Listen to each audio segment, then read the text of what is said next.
I think she's got to beam them in. Okay.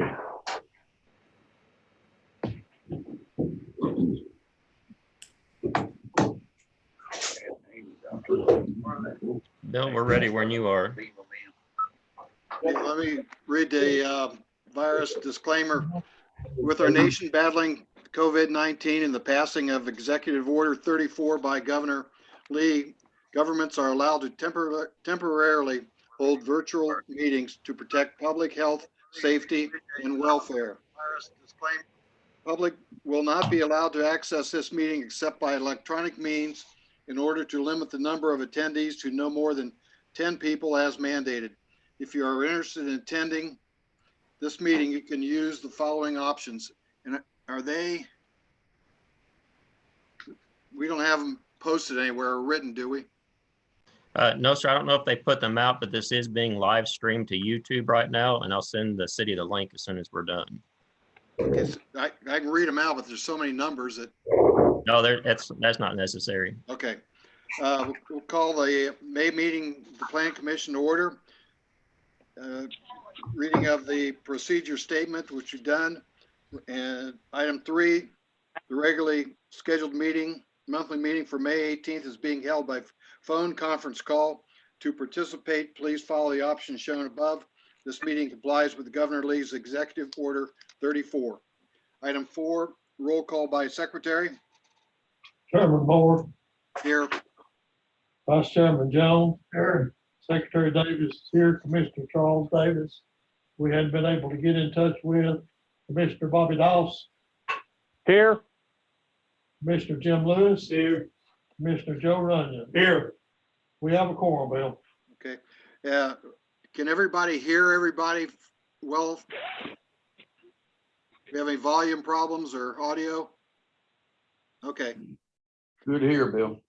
Item 5, roll call by any phone participants. Adam McCrory, City of Dayton Fire Department. Jimmy Harrison still there? Yes, sir. Okay. Anybody else? Okay. Item 7, or item 6, approval of the minutes of the previous meeting.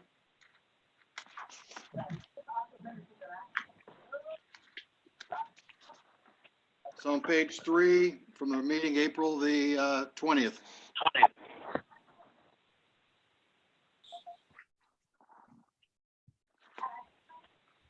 You have a motion to approve them? Joe Runyon's approving. Motion. You have a second? Second. Ted Jones. Any further discussion? All those in favor, aye. Aye. Opposed? Need to go down the list. You want to vote by list? Hey, Bill, we need to vote by list, please. I'm sorry. We need to vote by roll call. Okay. Call the roll. Chairman Moore. Aye. Vice Chairman Jones. Aye. Secretary Davis, aye. Commissioner Bobby Doss. Aye. Commissioner Jim Lewis. Aye. Commissioner Joe Runyon. Aye. All aye, Bill. Okay, approved. Item 7, recognition of citizens, and Jimmy Harrison's on the agenda later. And is there anybody else? Okay. Communications from the chairman, none. Reports from the staff and committees. Item 9. Dan. Not at this time. Item 10, old business. Consideration of workshop on affordable housing options, including tiny homes, minimum house sizes, small townhouse developments pending in the end of the COVID-19 pandemic. Bill, that's just to let you know it's still out there. We haven't planned the workshop yet. We said we would. We will. We're just waiting for a better date. That's all. Okay, so you'll let us know when you think it's appropriate? That is correct. Okay.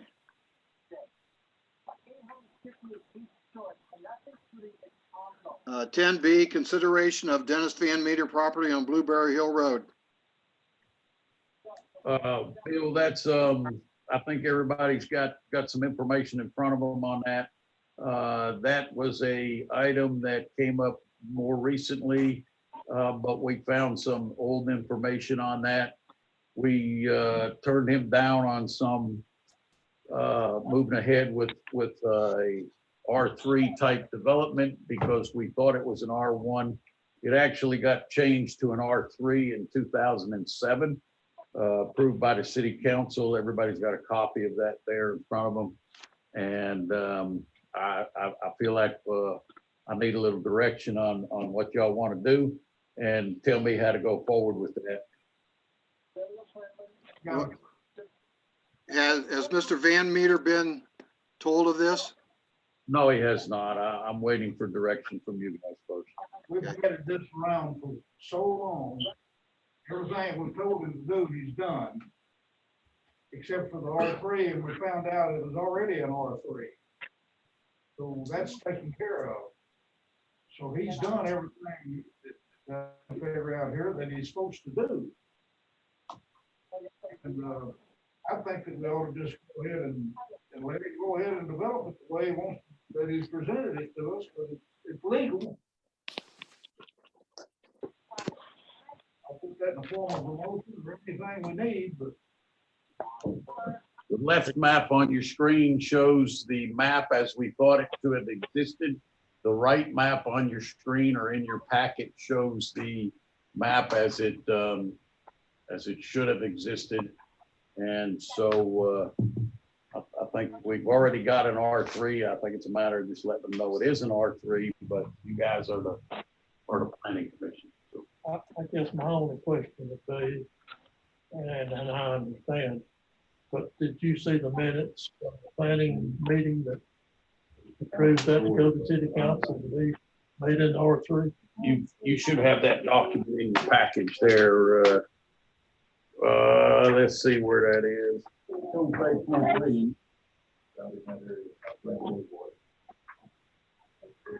Well, let me find it for you. really, It's that pullout. that was Dr. Horton's father-in-law Yeah, it was that time, but at that same time there. and Here it is, Dan. I've got it on the screen. Oh, There, he's got it up on the screen. Let me make it a little bit bigger here so we can see it. I don't know if we trust the city recorder on that screen up there.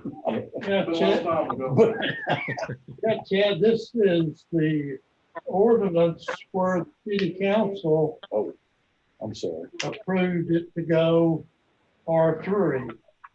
But what I'm asking is, the planning commission had recommended to go to city council. Is that true? Yes, sir, that would have been correct. And just to give you a little bit of backstory on how we've gotten to this point, Dan has been going through the ordinance books, and we found quite a few ordinance zoning map changes that never made it onto the zoning map. And so we have gone through and worked with Dan, and our GIS technician has updated the map, and we'll be looking at that a little bit later in the meeting. But in doing so, he had come across this one. So we've been operating under the impression it was an R1 because that's what your current zoning map stated. Dan was able to pull this document up here. This was from 2007, showing that it was rezoned to R3. And so that's what we're bringing to you tonight. Now, as far as his, Mr. Van Meter's original proposal to do the cottages, he originally did not propose putting them on individual lots. So if this zoning stands, it would allow him to probably do a little bit more dense development than the last version we saw from him, but he still would have to subdivide property. And I understand all of that, Chad, but my question still is, did the planning commission approve this lot to go to R3 in 2007? Grady, the only documentation I've seen are the whereases in this document that Chad has on the screen now. That's all I've seen. The second one and the fourth whereas. That's the reason I'm asking the question. Does it not have to go to the planning commission? Yes, sir. It would have started with the planning commission for a recommendation. And to be honest, we didn't go through and pull the minutes from this time frame to see if it was recommended. So that I couldn't tell you with any certainty. To answer your question, I did not go back and look planning commission meeting prior to two, for that, if that had to be the planning commission. Okay. And I don't have the minutes from the 2007 meeting, so, but all I can go by is what's on the screen now. I will look in my file, but I'm not sure I will have any minutes from back then. Should be somewhere. There's a pretty good chance I can look in the office. I don't know if we want to hold this meeting. No, I don't know. It's a question. In my mind, That's a good question. Did it ever go to the planning commission? I don't remember everything we've done in the last 20 years, and I definitely don't remember this. I remember when Mate. presenting it to us to develop it with townhouses. That was Dr. Horton's father-in-law. Yes. I remember when they brought it up, we were going to do that, but I don't ever remember doing it. I don't. May I speak? This is Commissioner Doss. May I speak? Yes. On this building inspector department on the second page there from where the ordinance was, it looks like it was done with Tom Best. The signature on this building inspector's department when Don Lazinski, is that his name? It shows from map 090 parcels, and it tells the parcels between Highway 30 East and Blueberry Hill Road. The owner's name was Best, so Tom Best must have owned contractor and buyer, and it says specific ordinance variance desired, zoning changes from R1 to an R3. That was August the 9th, 2007. Also on your screen, I went back through our minutes. This was back from when I still worked for state local planning. Shannon Copus was the planner. These were his notes from August the 20th, 2007. And I found this was the property here, and it was recommended. It was only 3 lots. There was a concern of it being spot zoning, and it said a motion was made and seconded to recommend to the city board. I see it. That's your recommendation right there. Is that letter in our packet? No, sir. This is just on our server. I went and pulled the files Okay. from what we had from back then. West, involved 4 lots. But this, like I said, this was just the planner's minutes that he wrote at that meeting.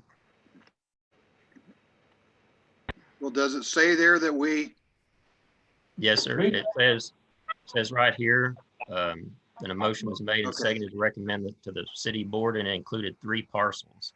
And it was to go from R1 to R3 at the intersection of Blueberry Hill Road and State Route 30. Tom Best was the property owner.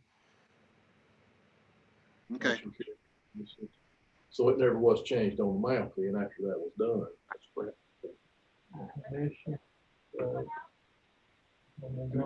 And that's how this was found. Was checking the zoning map against the ordinances. Amy pulled every ordinance from the city council from that had to do with zoning from current all the way back to 2004. And that's what we did to update the map in Yeah. order to have the updated map. So that's how this was found. Chad, was this declared spot zoning in 2007? That was a concern at the time, yes, sir, because there's one parcel that stands between, I'll just put it back on the screen. There's one parcel here that stands between this R3 zoning and that's this one right here. It's still an R1 zone. Now, does the corner touching, how does that play into that, Chad? I don't know, I'm mistaken. If you look across the road, there's a small track on the other side, right below where you've got that hand sitting.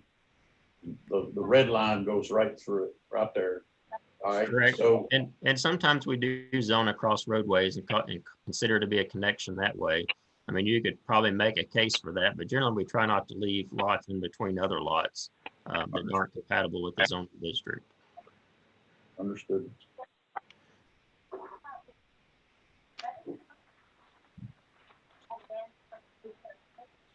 So I still don't know whether it went to the planning commission. Who was, hey, Chad, take me back to that document. The planning commission one or the signed ordinance? the planning commission. Okay, Yeah, I can't read real good, so read that number 1 to me, please. okay, let me zoom in here. So this was a zoning change from R1 to R3 at the intersection of Blueberry Hill Road and State Route 30. Tom Best was the property owner at the time. And like I said, this is the planner's notes from that meeting. It was Shannon Copus. The above request involves 4 lots that have been recently annexed by the city and currently zoned R1. Tom Best is an owner of 3 of the lots in the request. These lots all front on Highway 30 and have adequate utilities in place. Staff informed the commission that the request is feasible. There are already some duplexes in the general area, and there's already a lot of R3 zones in Dayton located on state highways and in the general area. These 4 lots in question currently abut an existing R3 zoning district. Staff informed the commission that all of the lots needed to be zoned R3. The commission discussed only 3 lots, but the staff stated that this could be considered a spot zone since there would be a gap in the R3 zone. A motion was made and seconded to recommend the rezoning to the city board, and the motion carried unanimously. Okay, all right. You answered my question. Say you got your answer? Yes, Okay. yes. I still think Dan wants some direction on how to proceed with Dr. Van Meter. Just have him go talk to him and tell him to resubmit what he has. I think he can build per the R3 requirements. Grady. Greg. I'm not sure, but I think it was R3. It was. It was, yeah. I think he can do what he wants to per the R3 requirements. That's what it seems to be. Well, that's me. We've had him jumping through a whole lot of hoops. Yeah. I think Dan should tell him that it's R3 and what we should go by, what he wants to submit. If it was the prior one, was his first drawing based on R3? No, sir. In fact, it was just a request to the commission to look at doing it without having to do any division of land. And so he was Okay. looking at doing it as like a planned unit development. So there was no proposal based on the consideration of zoning for R1 or R3 at that time. Okay. The last proposal he submitted was drafted with actual individual lots based on R1 zoning. Okay, so we need to get from him what he wants to do with R3. Correct. And here's the R3 zone, if you're curious how that makes a difference to what is required. The minimum lot size requirement is 7,500 square feet, but multifamily lots have to be 10,000. So he's wanting to do individual cottages, so he'd be going down to 7,500 square feet. Compared to in the R1 zoning district, the minimum lot size would have been around 10,000 square feet with sewer, or 15,000 square feet without.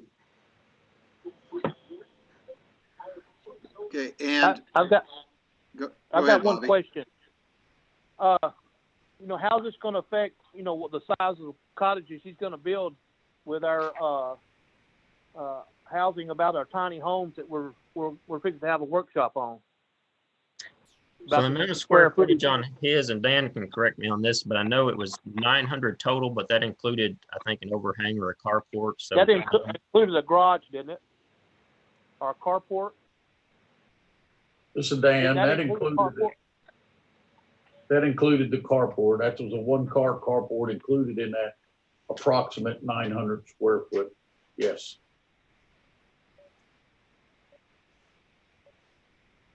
And what does he need to do about sewer and roads in R3? Well, that's in the process. The sewer's in discussion, and the road, I don't believe the road changes. If it does, it's going to be very, very minimal, but I'm not aware of any changes to the road off the top of my head. So the road right of ways are going to be 50 feet? The net effect for him is more lots than he would be able to have had in an R1. But what Dan? about the sewer though?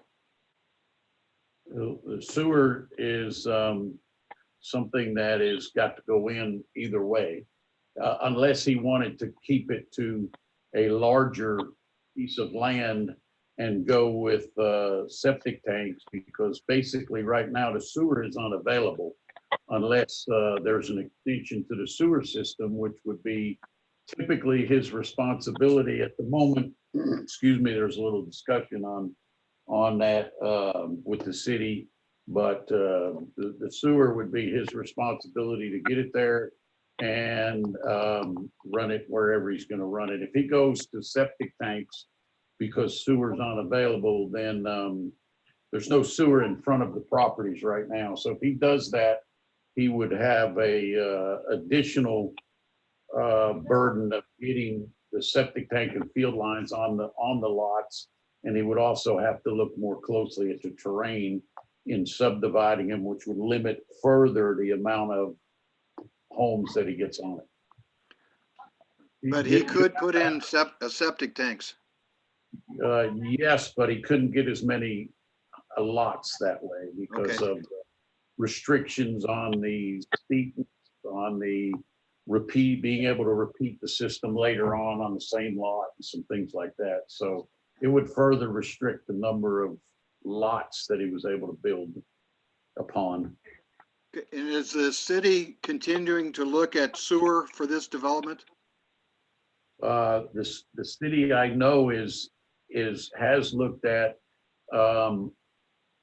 allowing this development to hook into this sewer. Where they're at on whether who's going to run what, I don't know that answer. If I may speak, this is Bobby Dawes. Yes, sir. I think the problem is we got to bore into the highway, and that's going to be a real cost. And so I think that's what the deal is right now. To tie in, to get the sewer on that side of the road, we'd have to bore into the highway.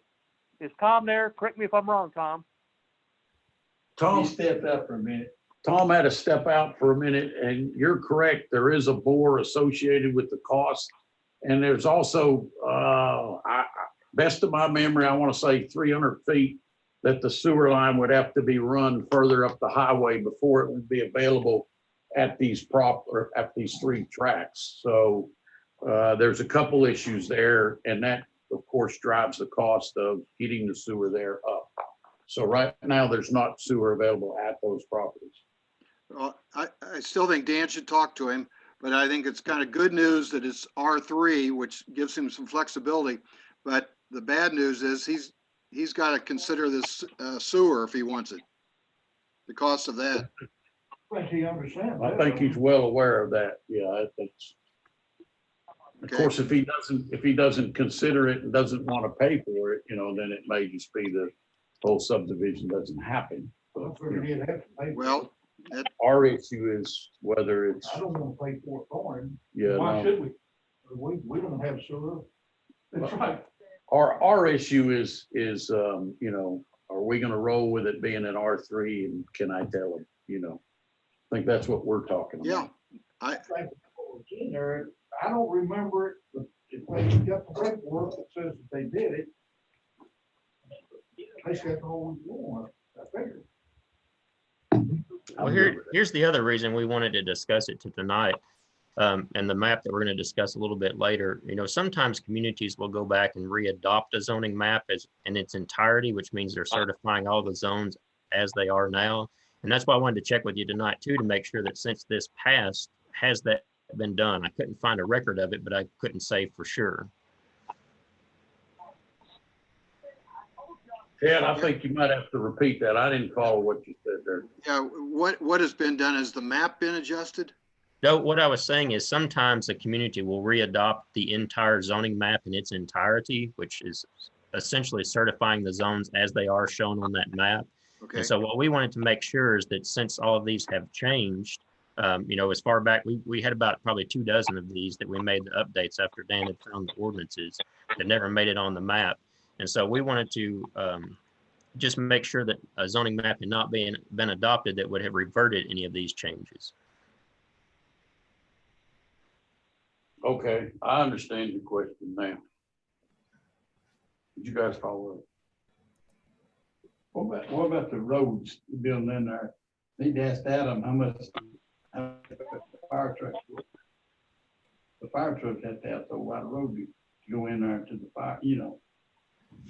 Adam, Yes, sir. correct me if I'm wrong, but if we follow the ordinances on the roads and stuff that are in the planning regulations, the subdivision regulations, are we gonna be good from a fire standpoint? I believe it was 20 some odd feet unobstructed, and the two-way, you know. You're speaking about paving width, correct? A right-of-way width is much larger. Right, yeah, the actual paved road, the width of the paved road was, I believe, 26 feet unobstructed, and on the main, and then the side roads I think could be smaller, but it had to be unobstructed.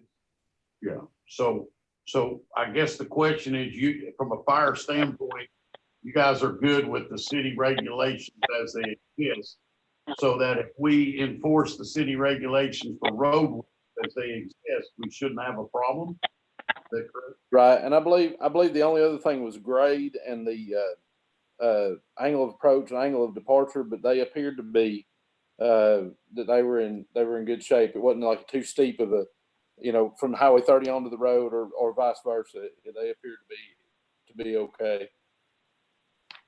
Adam, did you say they had to be two-way roads? Yes, I mean typically it would be a two-way road because we would generally probably be approaching it from Highway 30, and to make the turn back onto Blueberry and then back onto that road would be pretty difficult in a fire truck. Okay. So if we could approach it from Highway 30, and then our Station 2 engine would approach it 27 to Blueberry and onto that road. So we'd be approaching things from two different directions. Yes.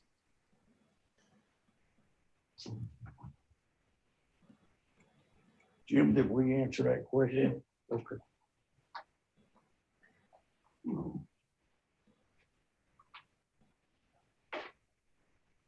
Anything else? Any other discussion on this issue?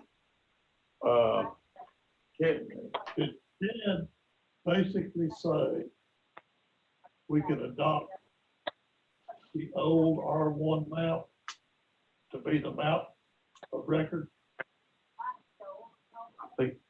Chad, you gonna answer that? I didn't quite understand his question. I just got So- that he was talking about adopting an R1 map as a map of record. Yes. Is that what you said a minute ago? No, what I was asking was, had the zoning map been adopted in its entirety? I don't think that it has been. So I think all of these, unless, you know, we prove it otherwise, stand as they have been approved. So what happens is, if we don't get a signed copy of the ordinance, the official zoning map doesn't get updated. And like I said, there was about 24 that Dan had found that never made it into our hands over the course of over 10 years. So the map never reflected those. Now, I know Ronnie used to keep a map in his office, and he'd make updates on it and write on it that way too. So I don't even know if these changes had made it on that one or not, because we would always work with him in trying to make sure the zoning maps are correct. So, you know, all these changes have not been reflected on the map that's published online or in the map that we've held to be your official map. So that's what we're trying to make these changes. So I think this one stands, you know, unless there's any other, you know, information to the contrary. Stands at R3. Yes, sir. Rodney's map was behind the door. Chad, let me see if I understand this correctly. Were you basically asking, have we adopted a different zoning map in the last several years? Yes, that's what I was asking. Okay. Does anybody remember any kind of an adoption of a different zoning map? So the answer would be no. Okay. So do we need to adopt a zoning map as of the next meeting or some subsequent meeting? Well, that's what we want to talk about a little bit later on in this meeting, is we want to present the map that has the changes Dan had submitted to us, to you. And if that looks okay and we've got the ordinances to back it up, well, I told him what would probably be best, since we've been operating so long with it not being correct, we'd probably like to recertify it as it is, which would mean getting a recommendation from the planning commission and the city commission recertifying the map. Okay, It changed, he was just adding his map on the wall, and we never did consider consolidating all of them in a vote to extend it. So let's jump to that here in just a minute, if you don't mind. I guess what I want to do is put this last thing to bed. Are we good for me to speak with, I don't have any objection.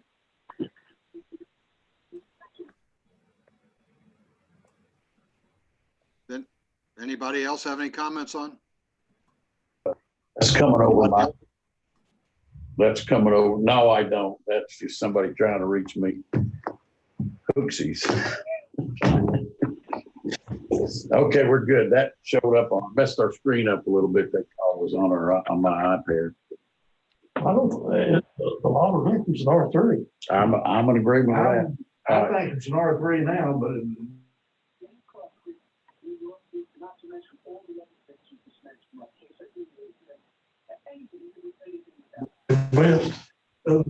We missed.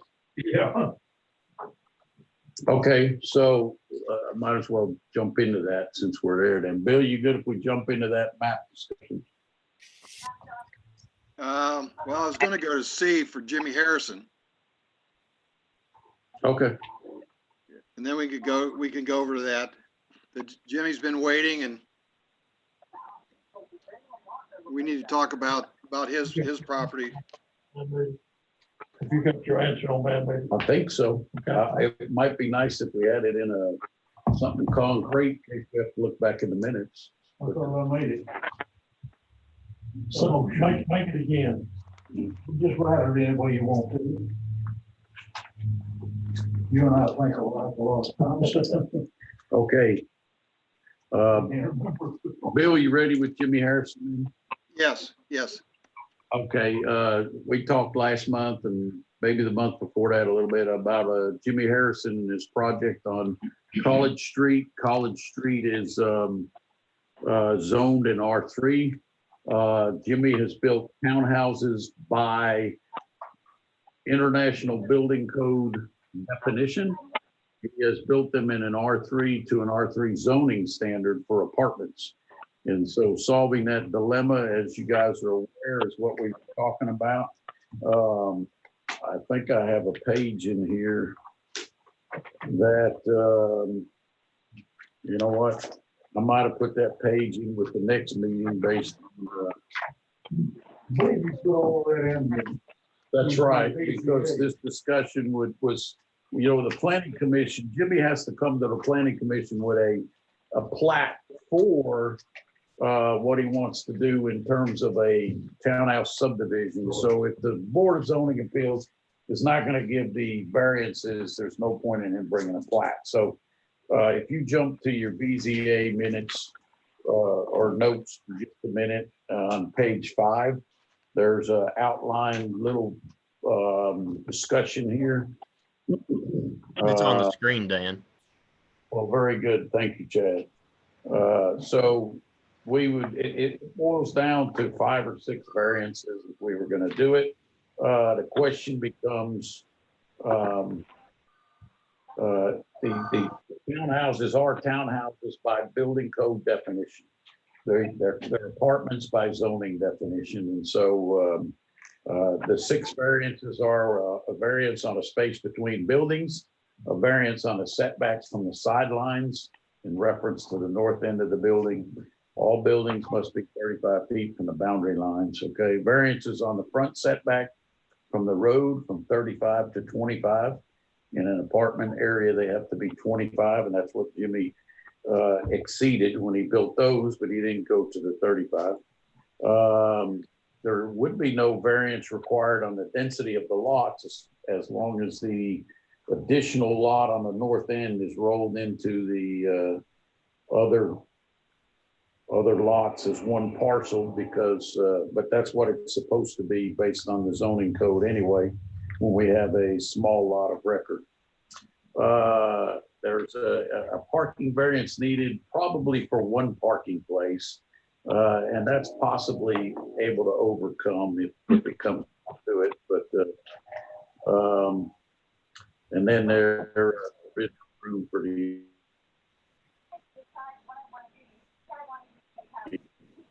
question becomes, what do we want to do on this? Do we want to grant 6 variances or 5 variances on one property, or how are we going to handle this? If we ever had that many variances on one property.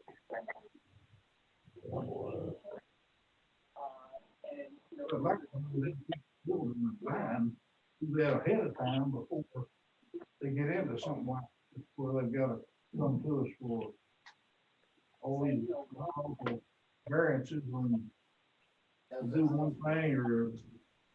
Well, then Jimmy, the higher the county was. Yeah. Is there any way that you can get with Jimmy and figure out what he would have to do, get what he needs,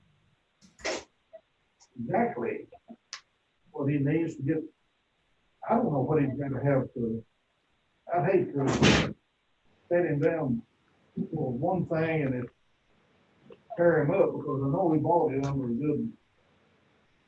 So let me interject a thought here. If you go to the back, page 6, 7, 8, 9 of your package is going to be a discussion. Actually, it's an ordinance from our zoning ordinance. It starts with 14.08, fee simple residential townhouse development.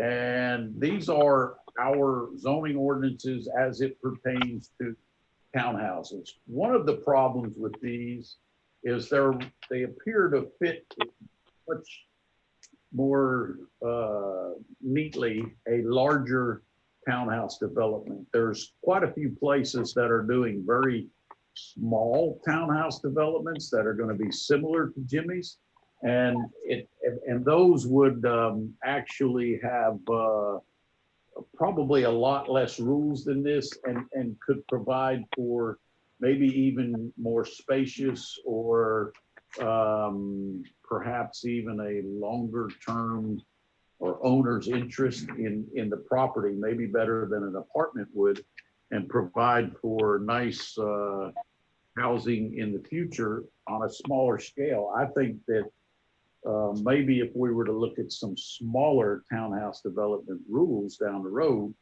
we may be able to fit Mr. Harrison into those kind of nicely at a later date.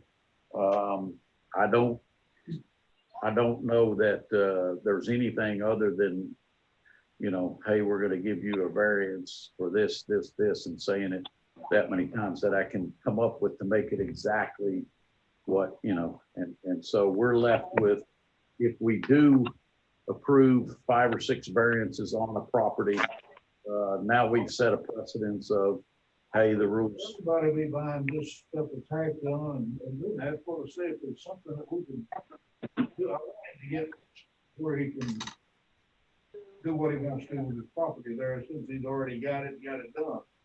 But I don't want us to get in a position that they come back and say, well, you did it for him on this, you know, and that's something that they come along now. But anybody else come up with all that stuff like that, I'd be looking at something to just make it hard on everybody. So Chad pointed out last month that he has the option of doing condominiums for sale if he wants to do sale. He has the option of calling these apartments, and then he can fit more in there if he does that. And then there is the option of, when we do our workshop, we look at some more affordable housing options for townhouses. There's a number of places we could go and look at on the internet or something that Has are. he indicated what he would be willing to take on? Jimmy, I'm gonna let you answer that. I did not hear the question. That's a very good question. On these apartments that you're stuck with, or condos, or whatever they are, Jimmy, with the options that we have, without us really screwing up everywhere, future and Now, what would you want on this and what would you and Dan discussed anything on this, what we could do that would, as the old Japanese custom says, I won't say Chinese, is save face.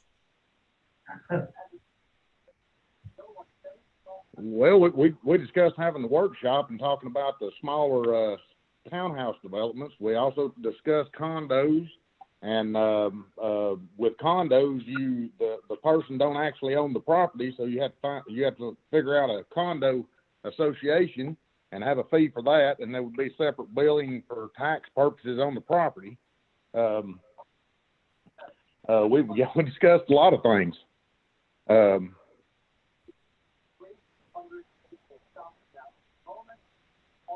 Jimmy, Yes. this is Bill. Are you open to renting them until we can get something further worked out? I'm not done with them yet. No, I yes, know. I am. So I you, am open for that. okay, so that's an option. And then on the, Chad, could you put up the 6 variances that would be Sure. required? You had it up earlier. There, okay. On number 4, to meet that, is the north lot available? I've already purchased the north lot. It's 50-foot lot. It rolled into the other 200-foot lots. So has he met that variance number 4? But I would also like to build a couple of townhouses on those lots, Okay, on that lot. okay. But that's something you could decide. And then on number 6, can you show that again? Sure. Did number 6 pertain to the parking? The required recreational space says you have room for it. So Yes, is sir. that required? If you have the room, does that mean you still need a variance? Wouldn't on that. It would just be billed to an association as far as tax purposes. But I do have enough room for a recreational part of it. Okay, so are we down to 5 variances then? The parking's a non-issue as well. So you don't need I any do have additional, room. you don't need additional I do. parking? No, sir. I have the 3 extra spots Okay, at a 10 by 20. the north lot then is, I guess an issue that you'd rather build on that than roll it into these other 2 lots. But you do need a setback then, number 3, and number 2 and number 1. Number 1, you really can't, well, I don't know how much the variance would be there because they're already up, but What is number 1? variance on space between buildings. Correct. And with that, if I built another townhouse between those 2 buildings, then that would null and void that variance with less parking. And I don't understand that. Okay, What Jimmy was just pointing out is that if we did this as apartments and not as townhouses, as the zoning code is concerned, then he could fill that space that exists between the buildings with apartments and still meet our zoning code. And it would be even more dense than what we're making them do by this townhouse regulation. What is the point? I could put another townhouse between those 2 buildings and fit and wouldn't need a variance and be less parking. If I connected those 2 buildings with an additional unit between them, I would have less parking and the variance would be null and void. I don't want to do that because it wouldn't be good. It'd make it look different. but you are up to considering renting them initially, and then the long run though, you want to be able to sell them. Yes, sir. I would like to be able to sell them as individual units as per townhouses. Yes. I'm like I said, I'm not done. You're talking about how long would that take? We can't answer that. That would be till we can have a workshop. Hopefully, we can get it done in a workshop. If we got it done in a workshop, it would have to go to the city council. And I would guess, Chad, I don't know how many, would that be a one meeting thing or would that be a multiple meeting? That'd be 2 meetings, and I would suspect there'd probably be several months of discussion at the planning commission level and no telling at the city commission. So you're talking about at least absolute minimum of 3 months, but more likely than 4 or 5 or 6. Say 3 to 6 months. Right, I would be open for that. okay. Okay.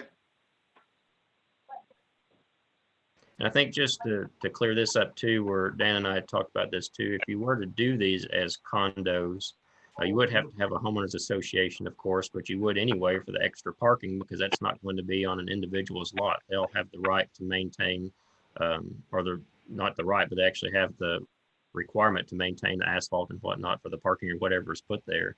So you about end up with a homeowners association either way. But if it was done as condos, from what Dan and I have talked about, I don't think there are any variants that'd be required, and they'd be ready to sell them, as soon as he's finished.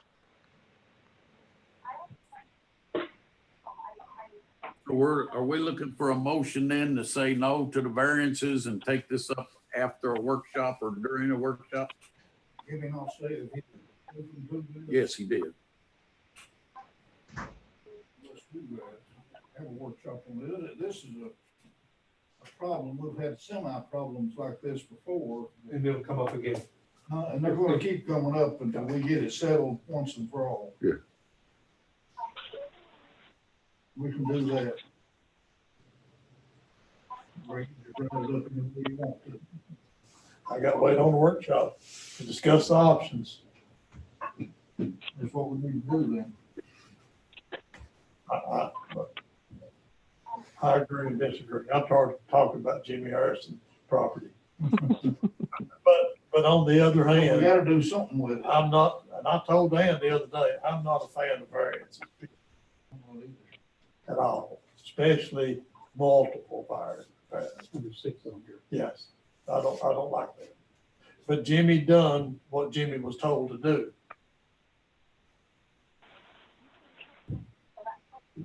So do we need a motion, Bill, that we got a no on the variances? Is that what- We need a motion. We need a motion to approve them, then vote it down.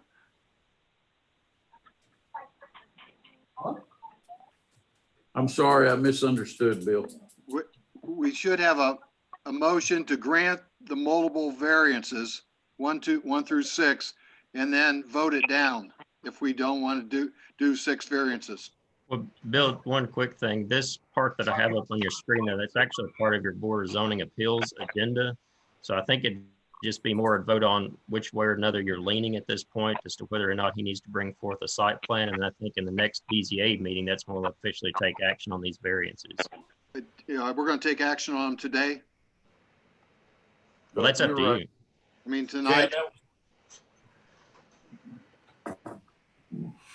That was a good point, Chad. You're correct. All we were doing, I think what we know is that the board is not interested in multiple variances. Well, certainly not 6. Well, that might have cut back to 4 in that there. Yeah, but it's, I don't remember any more than 2 at one property, and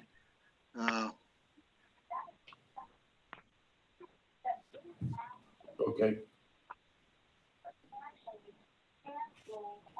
okay, so we'll take up the variances at the BZA, and then we'll include this in our workshop. Yeah. And we need to get together with Jimmy too, to see what he can live with and how we can make this work for everyone. Okay. Jimmy, are we at a position that you understand? Yes, sir. Okay. On old business, I had an item D, the status of that 2018 code requirements. Adam, were you working on that? We've been reading through the 2018 code. We've been reading through it and kind of taking notes and marking things that we have questions or concerns about, but I think that was something, I think Dan had recommended maybe bringing that to like some kind of a workshop also, that we could sit down and discuss all the different points of it that we had, had any concern about. Is that correct, Dan? Yeah, what we were asking for was any input and consideration from the boards on code changes that were going to have to be made to stay within the state regulations for code currency. So we will have to change by the 1st of January to something. My guess is we want to change to the 2018, just jump all the way up from the 12. But we will have to look at that, get that approved by the council.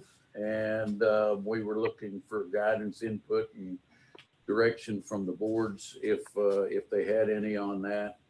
And there will be things we'll want to exempt from the 2018 as well. There's quite a bit of requirements that we really don't want.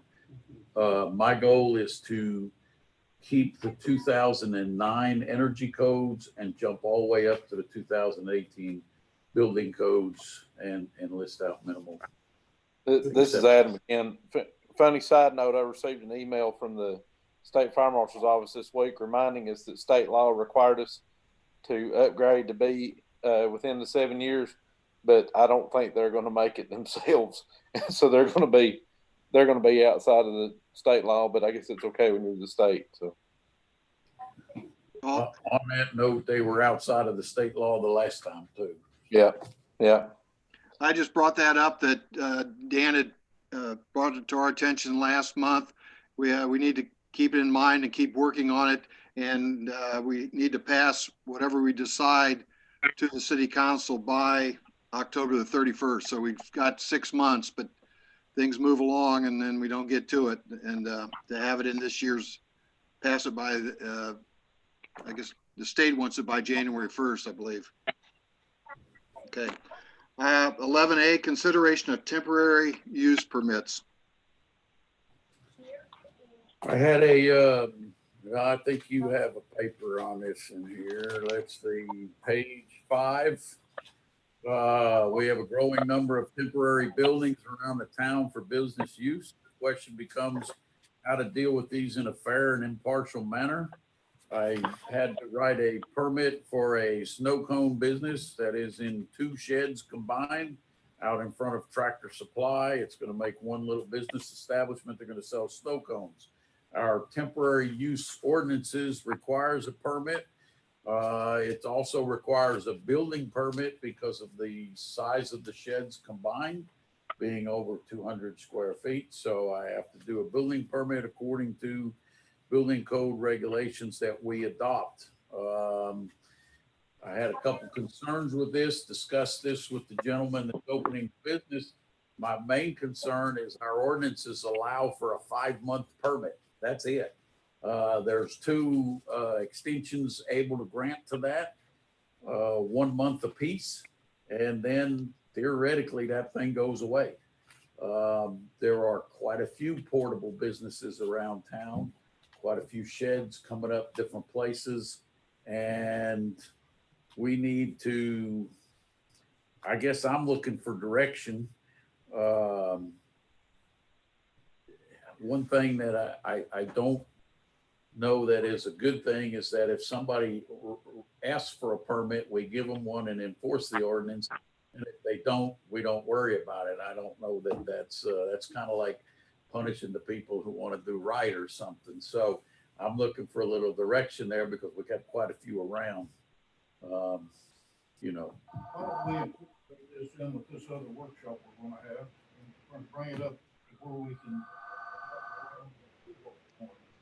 I'm very good with that. I think that's a good idea. I think it ties right into affordable businesses and that there's a whole lot of philosophy on free enterprise that goes with that.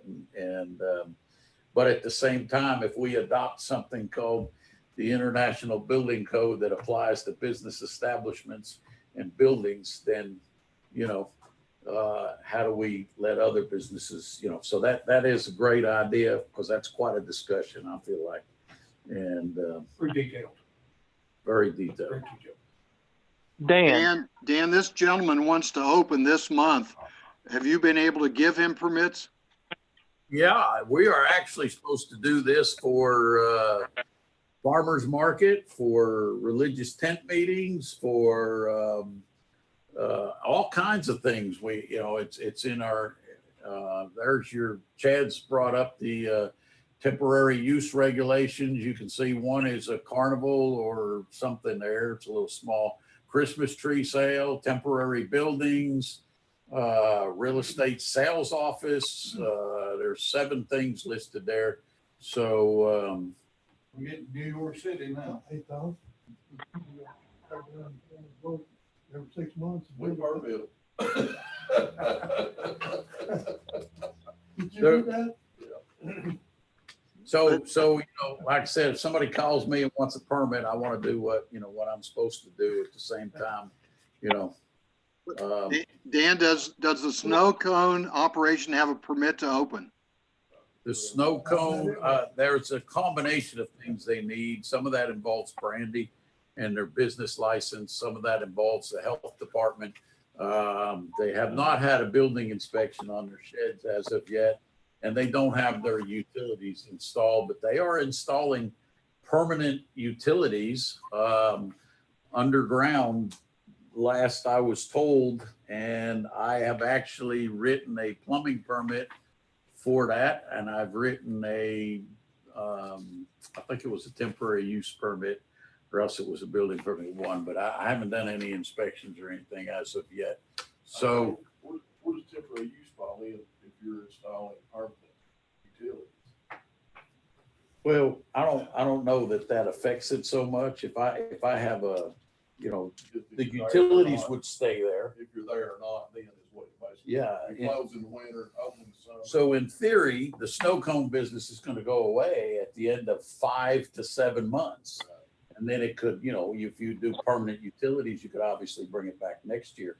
The gentleman doing this, I tried to encourage him kind of strongly to shoot for a food truck or a trailer or something you could take home, because that's quite a bit easier and less investment than putting a permanent structure sort of and now these sheds can be picked up on a trailer in a matter of minutes. So it's not a big deal, but he's wanting to go the way he's going. And, we did talk food trucks. Chad provided a document or a bunch of document right here on the rules and regulations from Chattanooga for their mobile food trucks. There's some more here I printed off for from the city of Knoxville on their mobile food unit operations. And I looked in Athens and Cleveland. I didn't find anything in either one of those, but we have a lot of mobile stuff popping up. So Ted, I'm good with your suggestion. I'll put this baby to bed for now. We can do it all at one time. So we're not going to be holding up the snow cone business at all. No, sir. No, he will have a legitimate permit to operate for 5 to 7 months. 7 months if he gets his 2 extensions as provided for in our zoning ordinance. And then at the end of that time, we'll have a shed sitting in the parking lot. I did ask him to provide me with a letter from the owner of that mall, that strip mall, that allows him to sit there, and he has 1 year permission for a snow cone business in that front yard of that business. Does he intend to operate 12 months a year? I let him know that his intention needs to be to operate 5 months in a very kind fashion. So I don't know what his intentions are beyond that. I provided him with a copy of the ordinance. Okay. Any other comments or discussions on 11A? Temporary use permits. 11B, consideration of discussion on zoning map. Okay, that zoning map, the way that came out was, in the office behind the door was, a map hanging when I showed up, and I was familiar with that map because I've used it with Ronnie in the past from a public side. And, Ronnie kept a map and he wrote on it when there was changes. And, when I started, and I really didn't have a chance for a handoff, if you will, based on circumstances, but there was also a map that existed online that was linked to on our Dayton City website. So it became my practice when I started then to check every map available. And over time, I found another map from 2011 in the office and online, but on actually in city documents. Wasn't online, it was in city, it's on the computer. So it became apparent that we had an inconsistency from Southeast Tennessee Development's map and the map behind the door and the map I found in the office. And so I took, long story short, 5 maps, and I spent a lot of time. And with Amy's help, she pulled a bunch of records, went back through each zoning ordinance that changed in the last 16 years. And then I sat down and we had updates to every map. I boiled it down to 2 that were the most accurate.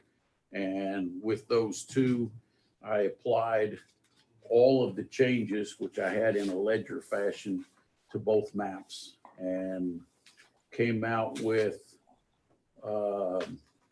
those changes, sent them to Chad's office. Their map guru at Chad's office got them updated on the maps. These 2 on the table here are almost correct. They lack 4 items of being correct, but we're just not quite done. Those 4 items are just 4 individual changes where property subdivided after the change was made. And so there was a few misses that need correction and are in the process of being corrected. But that means that this zoning map is very different than the one that was behind the door. And it's very, very different from the one that was online, both of them being used as our official zoning map. So what I would like for you guys to do is say, hey, that's a lot of work. That's a lot of changes. Since it is a lot of changes, let's go ahead and consider adopting this as the zoning map, knowing that we've got it to this point much more accurate than perhaps what the others were. And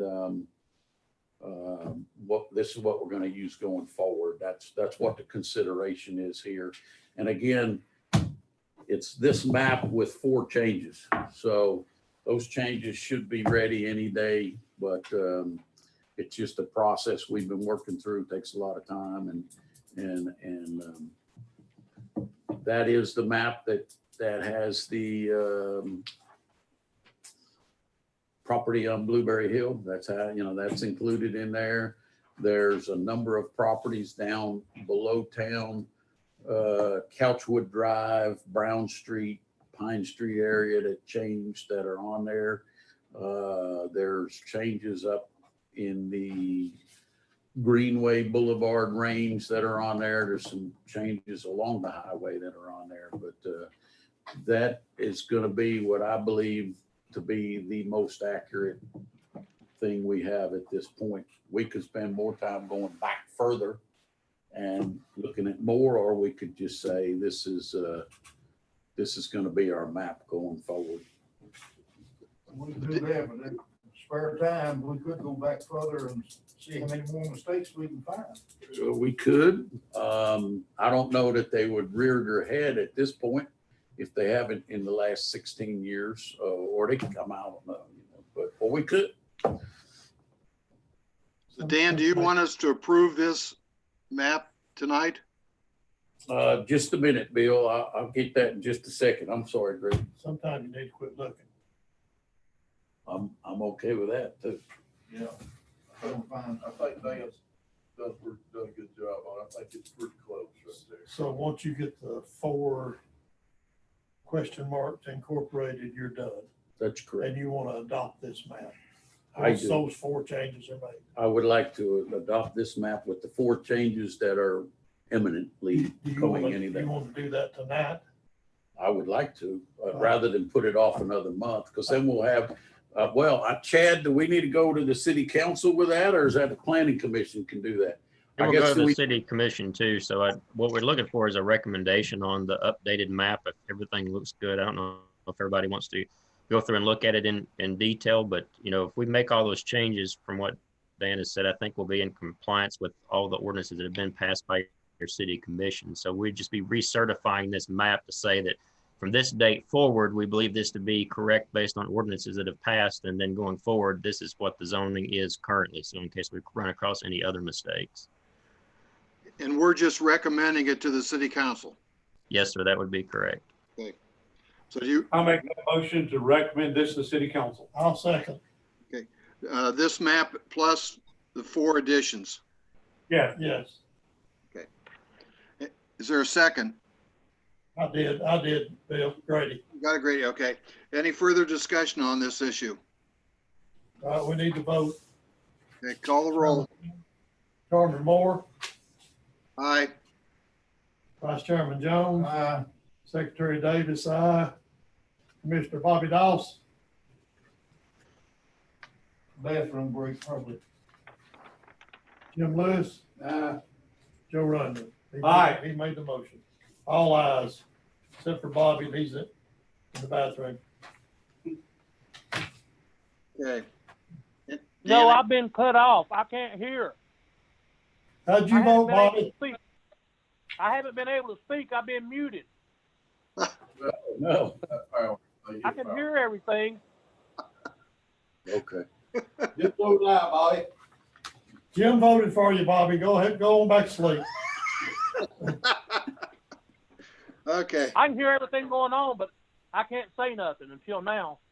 Yeah. we hear you. Okay, we ready for item 11C then?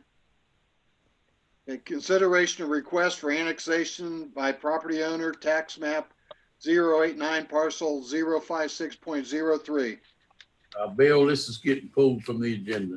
Property owner request. Oh. Pulling it out? Pulling it out. Yeah, I'm sorry. I should have done that before we started. Okay. Item 11D, consideration of requirement to combining substandard lots, page 30 to 31.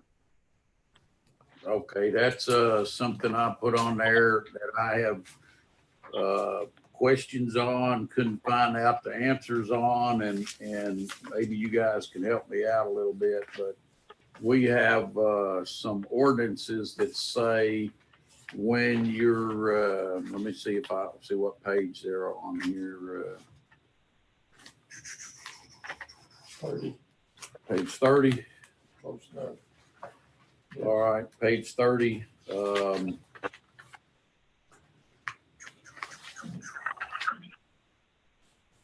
Yeah, page 31 is actually the words right out of the ordinance. And we're kind of sort of looking at number 3 right here, where 2 or more lots of record with continuous frontage are under the same ownership, or where a substandard lot of record has continuous frontage with a larger tract under the same ownership, such lots shall be combined to form one or more building sites, minimum requirements of the district in which they are located.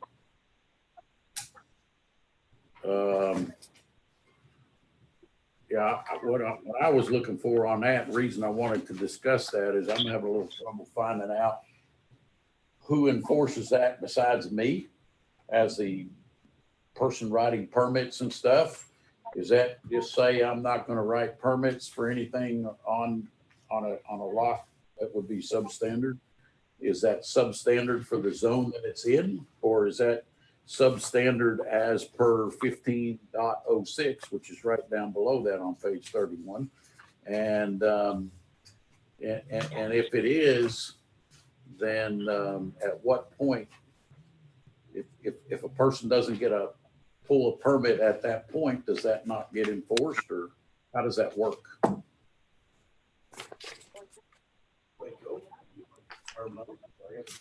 Any change, any question come before it's forward, wouldn't it? Well, maybe. Hey, Chad, you were talking about that rule about the 25 foot from the center line, and if the property gets divided, you automatically donate the 25 feet. Correct. How does that get enforced? That usually only comes into play when you're subdividing property. So that would be by the person reviewing that for the subdivision. Is that correct? That's correct. And that's sort of the way we've always enforced this section too. It's when we end up in a situation where someone comes and requests a variance, or the development they're proposing for a property doesn't fit. If it's determined they own adjacent lots that could be combined to do away with the need for all of those variances, then that's what would be required. And that's what this section is really getting at. So I have at least 3 cases right now where this is very pertinent to the builder or developers. And my question becomes, is this just about timing of ownership or what?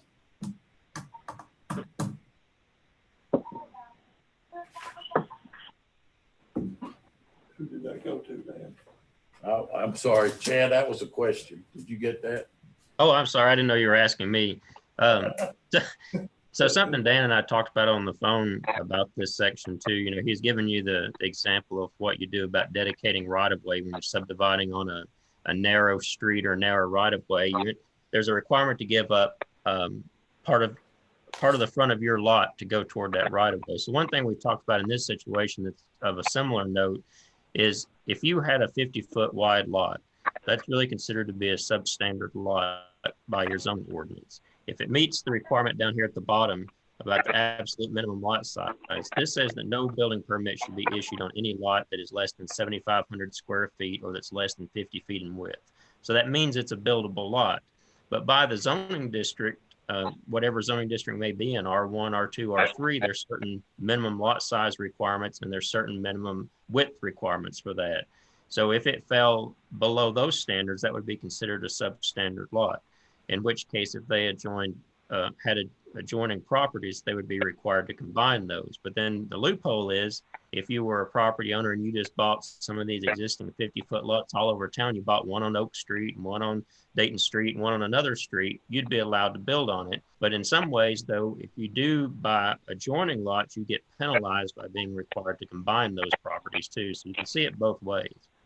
They have additional property where they can make it comply with your regulations. But then, like I said, if you just bought a lot here and there and you didn't own any adjoining lots, that requirement wouldn't come into play and you'd be allowed to fall under this section 1506, in which case, as long as you're above 7,500 square feet and at least 50 feet wide, you could get a building permit.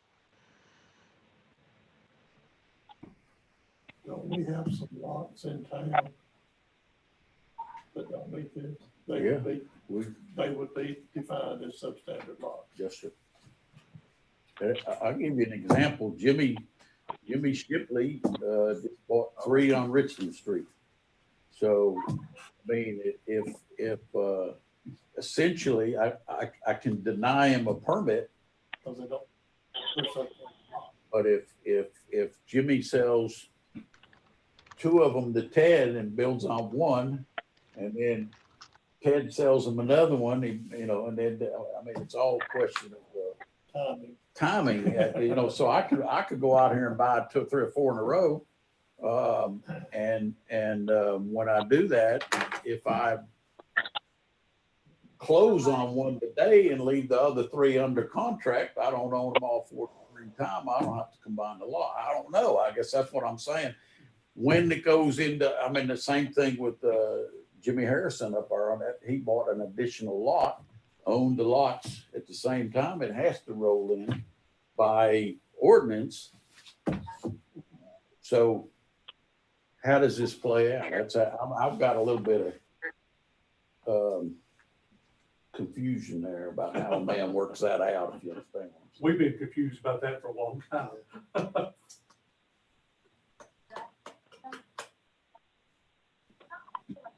We might not have an answer tonight, but I just want to bring that out because to me, that direction is kind of important. We get the right food here for the workshop and we'll have a good answer. We better bring a lot of food, because there's a whole lot of discussion in this workshop.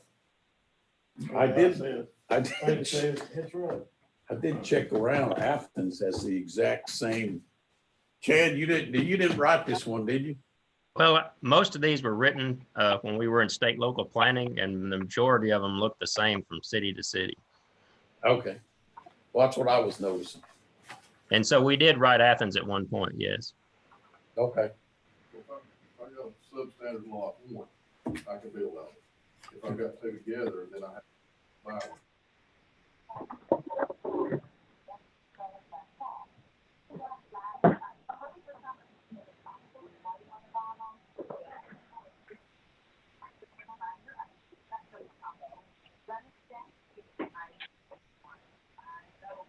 Okay, so did we lose City Hall?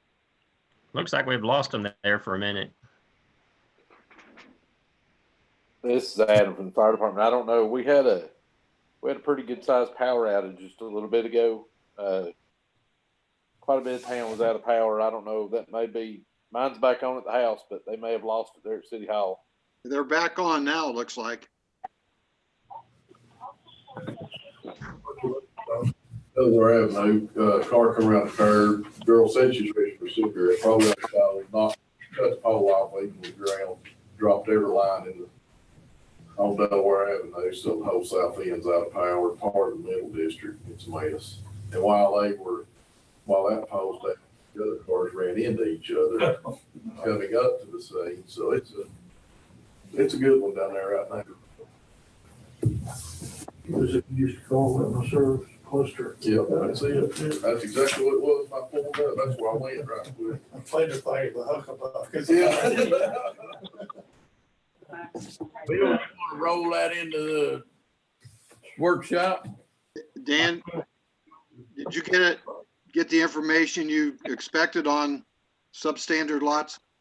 No, sir, I really wasn't sure that we'd get an answer tonight. I just want to get everybody thinking on it. I was open for an answer if we had one, but I'm not sure what I know what it says for me to do if somebody comes in for a permit, but like I said, I'm dealing with this in 3 places right now that I know of right now. But So, did Chad say that other communities have the same law as us? Or same Yes, sir, that's correct. So they're ambiguous too.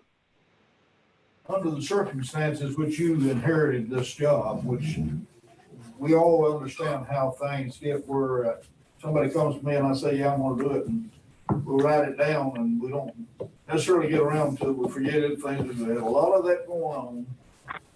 There's a lot of loose ends, and a lot of different things that we need to get. We need to get this workshop as soon as we can. And I think we can work it in the governor's clamp on us to be off here for long. And we can still get it in there. We need to get it in because we'll realize that we need to do all of this stuff over a period of time.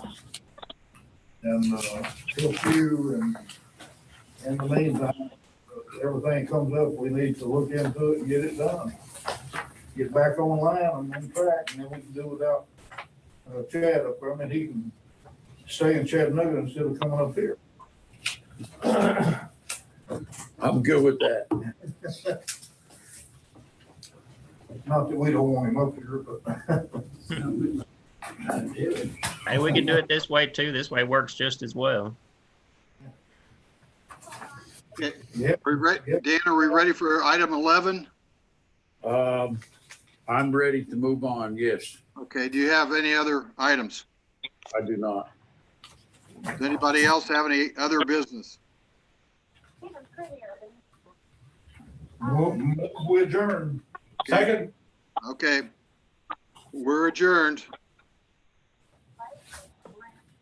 I don't have a clock. I don't know. I got it. I got it. 6:24. 23, we adjourned now, 24, we started this one, Ted. You ready? Yes, sir. Because I need to read this executive order again. No, we read it. All ready? Yeah. Okay.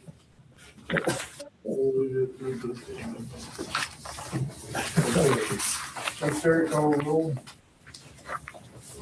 Chairman Jones, Here.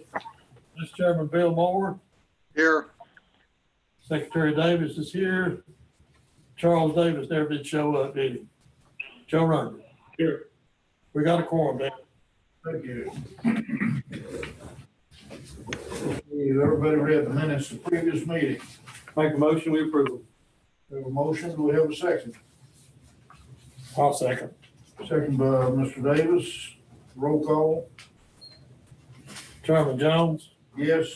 Vice Chairman Moore, Aye. I'll vote yes or aye. Joe Runyon. Aye. We got them all, Ted. Okay, thank you. All right. Minute to.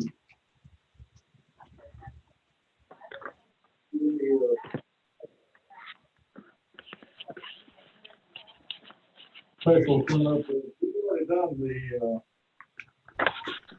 thing on Jimmy. That's correct.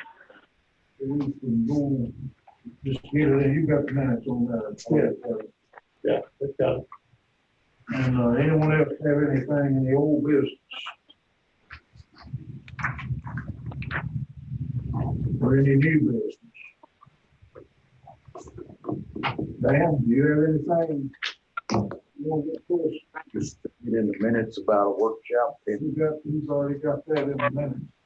They're in that with our planning. I'm good. I can continue to. Made that pretty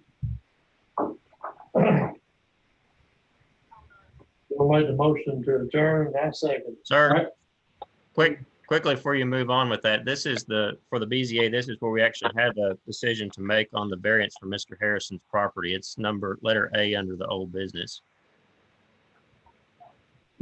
What was that? So you need the motion to refuse the variances requested on the property. Well, that's up to this board, sir. That was a procedural question, right, Grace? Yes. That was a procedural question there, Chad. Yes, sir. We'd be looking for a motion either for or against these variances that Mr. Harrison has requested. I thought we had a delay on this until we had our workshop on those. Yeah, what we said was we were not gonna do multiple variants. We were gonna look at a workshop on or perhaps writing small townhouse development. We need a motion to reject. Make a motion to reject.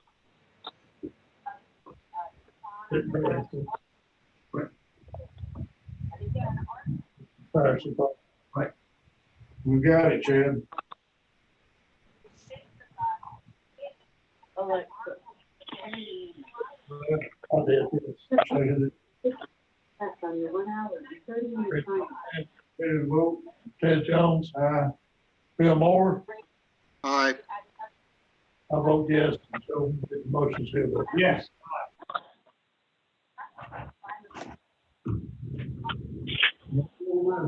BZA. One more